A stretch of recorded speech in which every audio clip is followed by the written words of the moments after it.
We are doing our third video, getting a look at West Overton from a historical perspective, seeing things that happened there. I like maps. They help to orient a person so that you're not just out there floating in space somewhere. It helps you to know where we're at on the ground. This is Scottsdale down here, Mount Pleasant up here,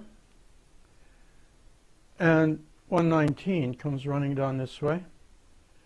And right here, where 819 crosses 119, it goes down to West Overton. West Overton's right here. And we'll take another look at it from the air. This is from Google Earth. And one of the things you see is like how many operations there were right around here, mines and coke works.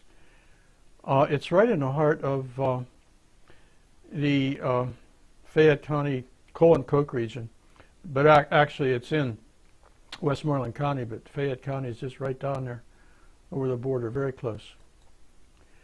Now we're focusing in on West Overton. This is 819 going past up here on the way up to 119. This is the delineation of the historical district. Actually, things around here were much larger when business was booming here with a mine and the agricultural operations and all. But right now things have been scaled back a bit. This is the building I want to look at first. This was Christian Overholt's house and store, and we'll take a look at that. This is the condition that it was in around 20 years ago. It was in rather sad shape, and I'm happy to tell you that it has been improved since then. This is a shot at it, look at it more or less contemporary status. Some of the other buildings that have been fixed up, it's good to see them, that they've been taken care of. Back around, I think it was around 1998, I made a proposal to take over the old Christian Overholt place and convert it into artist space where artists could live and work and possibly exhibit. But other people had other ideas, and that never happened. But it's good that it's been taken care of.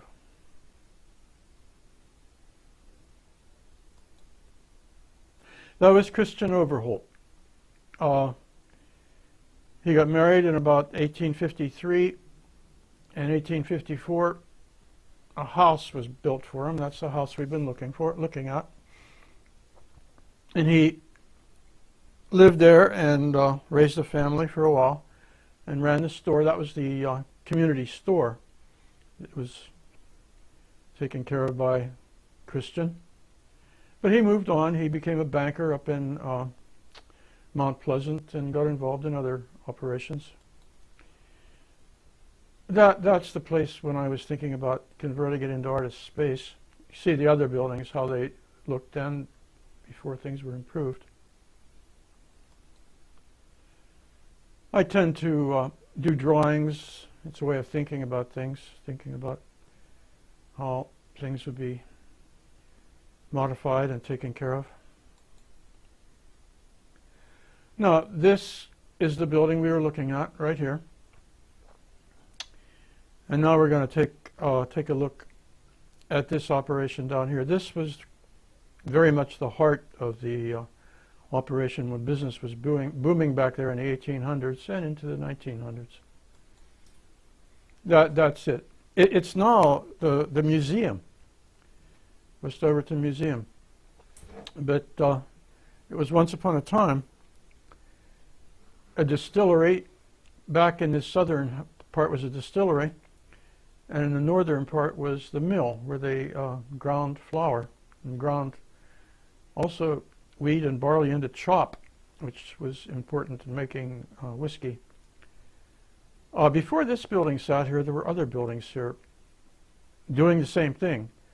In the 1830s, there was an old stone building which had a steam mill, a steam engine in it, one of the first in the county. George Dallas Albert tells us. He was the author of the first significant history of the county. And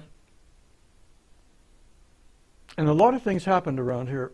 Even before this place was built, the major issue before this was built was flour. There was a cooper shop here that made barrels. In 1850, they made no less than 20,000 barrels for flour. And they made 2,000 plus barrels for whiskey here.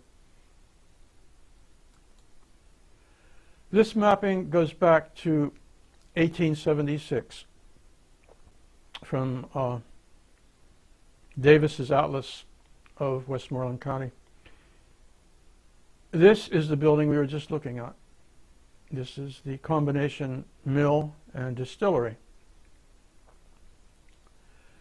And you might notice by 1876 there was a railroad running into here, so they could haul out flour and whiskey on train, not to mention coal and coke, because as you see up here there was a mine and coke operation going on up there. Surprisingly, there was once a church. The church sat right about here, but it doesn't show up in this picture because it wasn't built till 1889. It was a Baptist church. There was also a blacksmith shop up here to take care of repairs for the community. I'm going to take a look at this operation over here. This was the mine and coke operation. This also was in the 1876 Atlas, but it shows that it was a significant operation going on. Here's the railroad coming in to haul out the coke and perhaps coal. This is the coal mine back here, bringing the coal down here to be burnt in the ovens and converted into coke, and then it would be taken out and put in the tipple down here where it would be hauled over to the waiting cars. At one time there were no less than, well, there were more than 100 people working at this operation alone. This operation meaning the mine and coke ovens, which means they had to have housing for a lot of people around there. And in addition, they had people who were working on the farm, people who worked in the mill and the distillery, and the ancillary operations. We'll be talking about the cooper shop. There was a bottling operation there. A lot of people lived there at one time. You don't see much of that.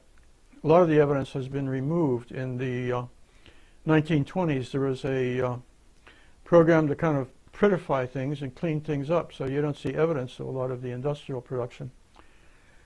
We have come to about the end of this one, and we have here a map from 1876. It just shows where the railroad was coming in and the coke ovens and the more or less heart of the establishment down here. And I think we've said enough for this time. And we're going to say so long and hopefully see you again. Bye-bye.